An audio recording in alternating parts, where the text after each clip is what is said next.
Nessa edição, vamos tratar também de provável denúncia da Procuradoria-Geral da República em relação ao ex-presidente Jair Bolsonaro e da luta pelo controle do legislativo lá nas eleições presidenciais americanas. Elas ocorrem ao mesmo tempo. Antes da gente começar, queria saudar aqui, agradecer a participação na nossa roda nesse momento do advogado criminalista, professor da Fundação Getúlio Vargas de São Paulo, Celso Vilardi. Vilardi, muito obrigado pela disposição de participar e boa noite. Boa noite a você e a todos.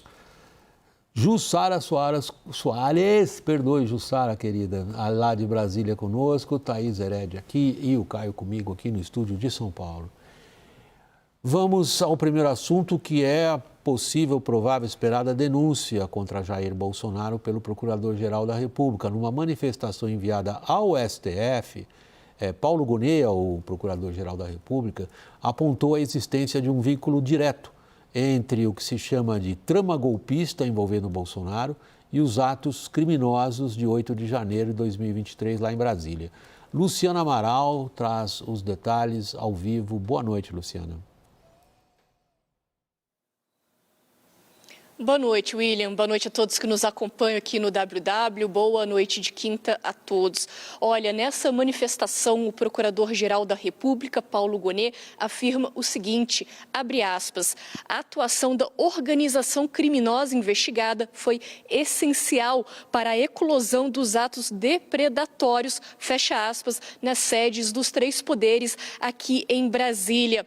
Essa manifestação é um pedido do ministro do STF, Alexandre de Moraes, devido a um pedido do presidente do PL, Partido Liberal, Valdemar da Costa Neto, o político que é a revogação das medidas cautelares que foram impostas a ele, inclusive a proibição de contato dele com o ex-presidente da República, Jair Bolsonaro. Valdemar da Costa Neto também pediu de volta R$ 53 mil dele, que foram apreendidos na casa dele. Mas Gonet disse que isso não era recomendável, já que os investigados pela suposta trama golpista podem ter que ressarcir o erário pelos danos causados no 8 de janeiro do ano passado. Prejuízo esse calculado em cerca de R$ 26 milhões.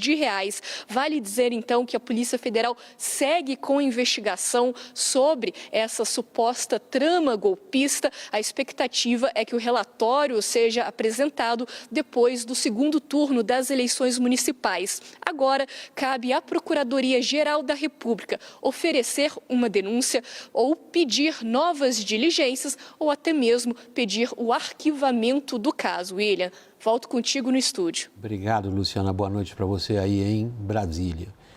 Vilardi, há uma certa pressa, a gente nota isso no âmbito dos operadores políticos e de direito em Brasília, em relação aos inquéritos do STF, que teriam que ser entregues, então, ao Procurador-Geral da República, que aí se debruça sobre eles e decide, denuncia, não denuncia.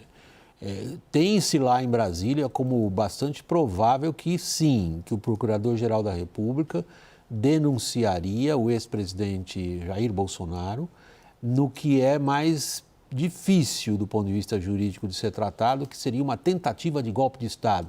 Qual é a sua expectativa? Não, parece provável realmente uma denúncia. Nós temos a questão da minuta, chamada minuta do golpe.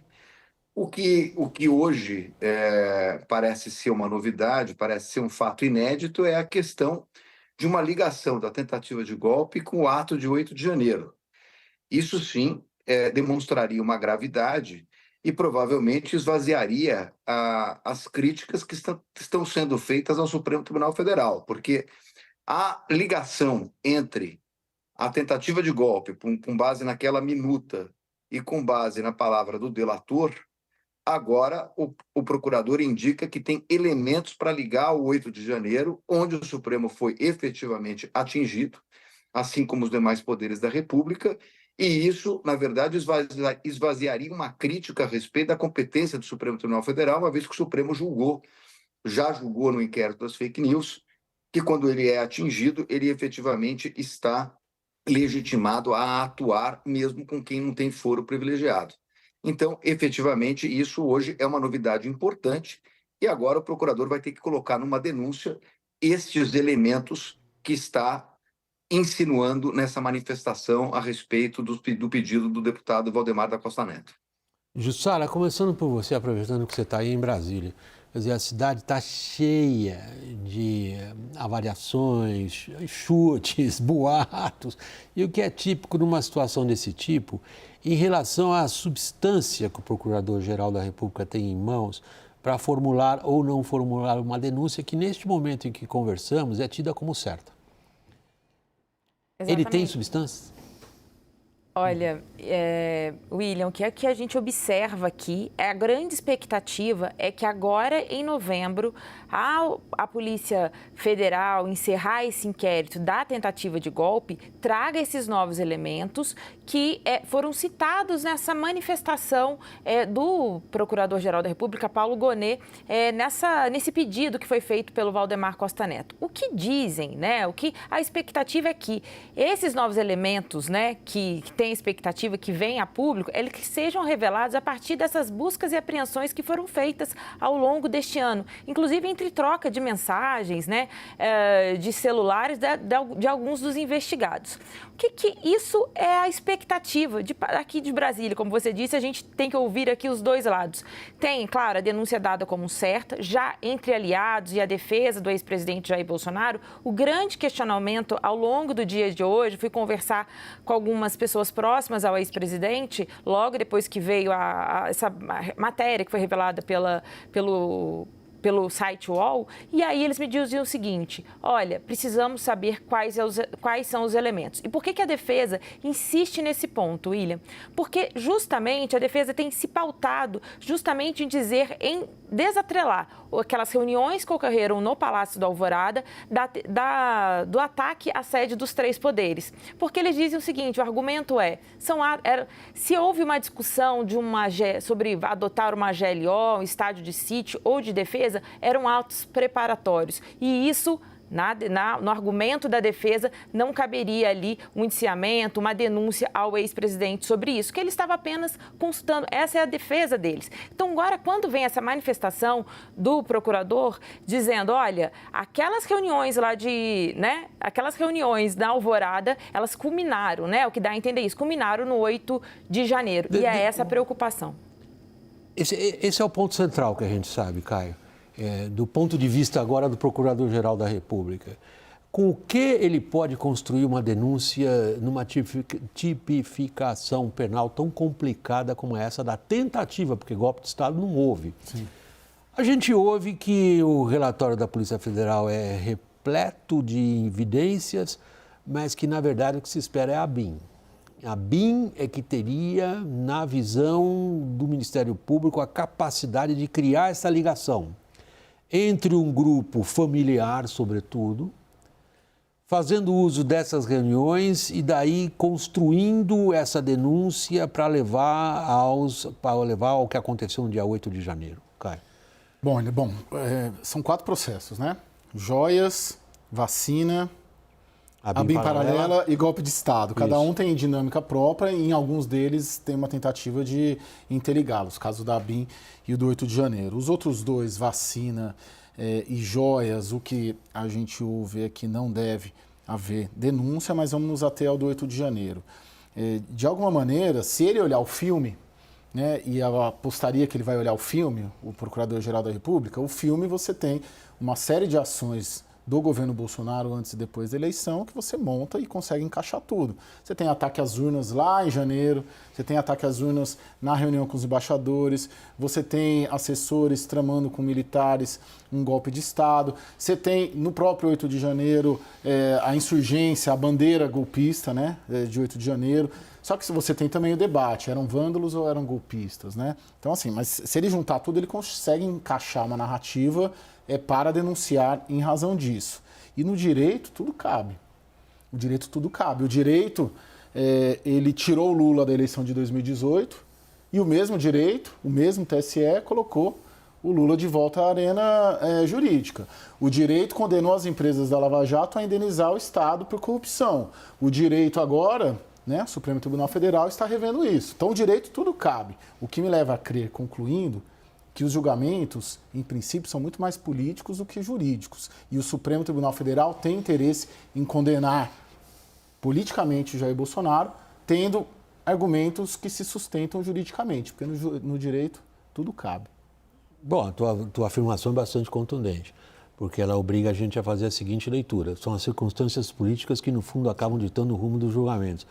Não sei se no ponto de vista a gente teria que olhar lá para trás do mensalão também e ver, mas, enfim, o que a gente está examinando nesse momento, Thaís, você que é sempre tão focada na questão do funcionamento das instituições, é o seguinte: até aqui o Supremo vem dizendo, em particular, claro, né? Em público ninguém fala essas coisas, que não entregou ainda os inquéritos porque duvidava que o Procurador-Geral da República fosse levar adiante a denúncia. Depois que trocou o Procurador-Geral da República, a gente começa a detectar no Supremo a seguinte postura. No Supremo, eu quero dizer, alguns dos seus 11 Supremos, na verdade, às vezes a gente tem 11 Supremos. Alguns dizem o seguinte: não, agora as instituições estão funcionando. Então, William, a fulanização das instituições funcionam de acordo com o interesse instituído naquele período, né? Então, quando este STF, ou alguns desses Supremos, resolvem esperar, porque não confiam na cabeça do procurador-geral que está lá, está fulanizado o debate.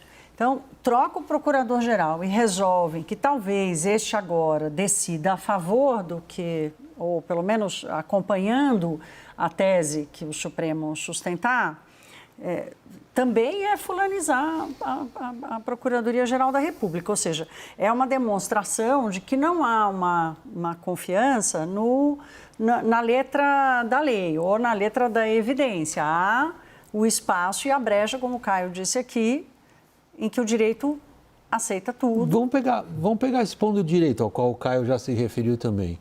Vilardi, se eu lembro de eu vou usar uma figura de linguagem do nosso passado recente, embora no Brasil a gente tenha um problema de memória coletiva, mas no julgamento do mensalão, uma das expressões que ficou tão em voga na época era o domínio do fato.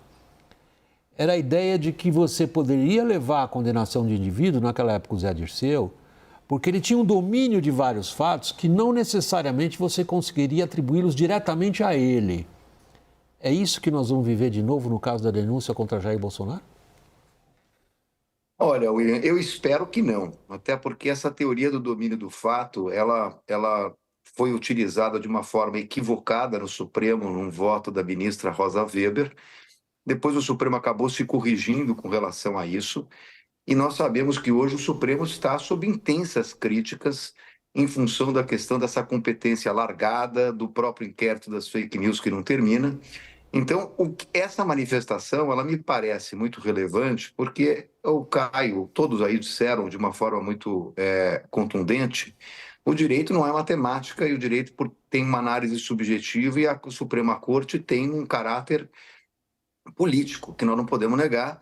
E, efetivamente, esse caráter político tem que se sustentar dentro do ordenamento jurídico e é preciso que exista, para a propositura de uma denúncia, indícios de autoria e prova da materialidade. A materialidade está posta, existem vários elementos sobre a materialidade, seja a respeito da tentativa de golpe, seja a respeito do que aconteceu em 8 de janeiro. Há uma discussão a respeito de vandalismo ou tentativa de golpe, mas esta manifestação do procurador, o que se espera a partir de uma manifestação tão contundente como essa é que eventual denúncia que é esperada e é provável seja apresentada com indícios contundentes de autoria. Não é possível hoje dizer essa vinculação, ela não está posta, mas, por outro lado, ela não está absolutamente posta, essa vinculação não está posta, existe a questão da minuta, existe a questão dos atos praticados pelo presidente Bolsonaro, mas o que nós esperamos a partir de uma manifestação contundente quanto essa é o elo de ligação.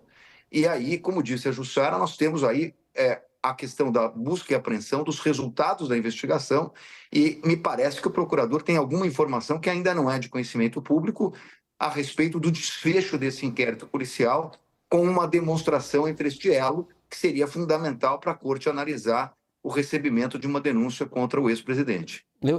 Em relação a esse último ponto ao qual você se referiu, o que o procurador sabe ou não sabe, Vilardi, o que nós pudemos ouvir, conversando com diversas instâncias e fontes em Brasília, é que boa parte das esperanças do Procurador-Geral da República em relação a esses elementos concretos aos quais você agora se referiu, viriam da ABIN.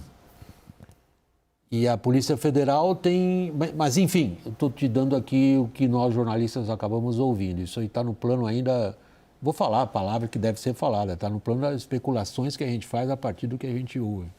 Agora, Jussara, quando a gente considera o perfil do Congresso Nacional hoje, particularmente a capacidade que grupos ligados ao ex-presidente Bolsonaro ainda têm, significativa, de mobilização no Legislativo, que comportamento você espera do Supremo?